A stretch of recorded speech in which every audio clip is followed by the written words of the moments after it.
Isiokwu anyị bụ nkwe na nju, ikwe na ịjụ. N'olu bekee, a na-akpọ ya positive and negative. Ikwe bụ positive na ịjụ bụ negative. So it's trying to tell us how we say things, how we make sentences in positive and in negative forms. Nkwe na-egosipụta na ihe danara n'usoro ya, mana nju bụ nke eji aghọta na ọ bụghị ihe ekwe na-akụ ka a na-agba. So nkwe means that things are happening, things are positive, they are the way they're supposed to be. But nju, which is the negative, means that things are not going, or it's not what everybody agrees that it is, that it's negative. Ọmụmaatụ, ọ chọrọ iti m ihe, he wants to beat me, or he or she wants to beat me. Ọ chọrọ iti m ihe.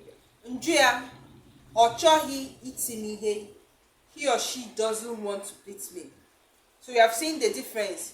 Ọ chọrọ iti m ihe, ọ chọghị iti m ihe. So in nju, when we are saying the negative of words in Igbo language, of words, that mostly verbs in Igbo language, we put la, which is la, or ghi, which is gi. He, ọchọghị, ọchọghị, he. So we use la or he. So number one, ọ chọrọ iti m ihe. The negative or the nju is ọ chọghị iti m ihe. Number two, kụọ nwata ahụ osisi n'azụ. Kụọ nwata ahụ osisi n'azụ. Hit that child with a stick on the back. Nju ya bụ, akụkwala nwata ahụ osisi n'azụ. Don't hit that child with a stick on the back. Do not hit that child with a stick on the back. 3. Amadi nwere ụgbọala abụọ. Amadi nwere ụgbọala abụọ. Amadi has 2 vehicles. Now the nju, as a negative of the sentence. Amadi enweghị ụgbọala abụọ. Amadi enweghị ụgbọala abụọ. Amadi doesn't have 2 vehicles.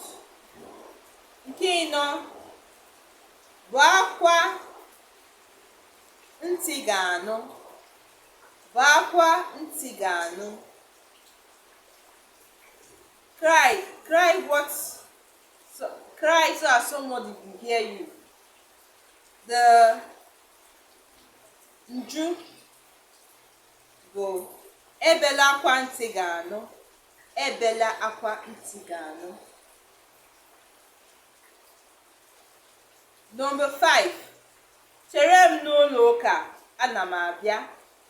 Chere m n'ụlọ ụka, ana m abịa. Wait for me in the church, I am coming. The nju or the negative sentence. Echekwala m n'ụlọ ụka, anaghị m abịa.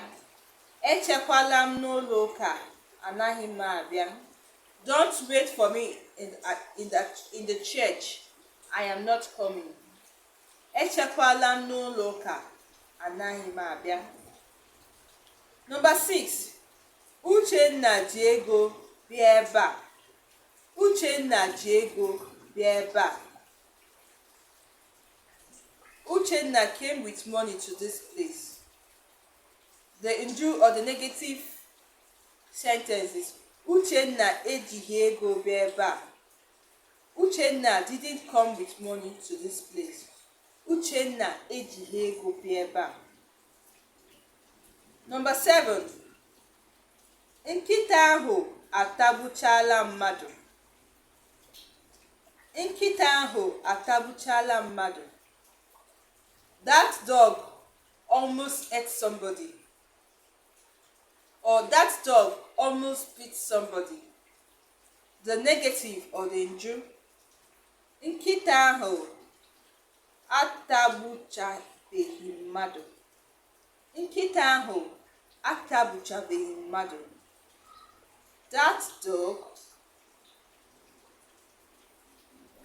didn't almost beat somebody.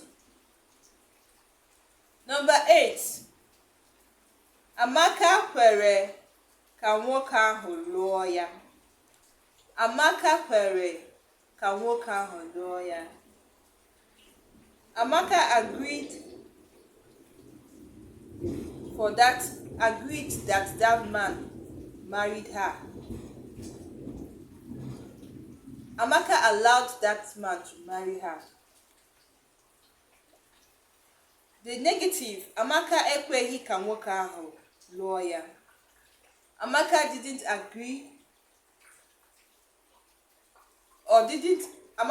agree for the man to marry her, for that man to marry her. Or Amaka refused that man from marrying her.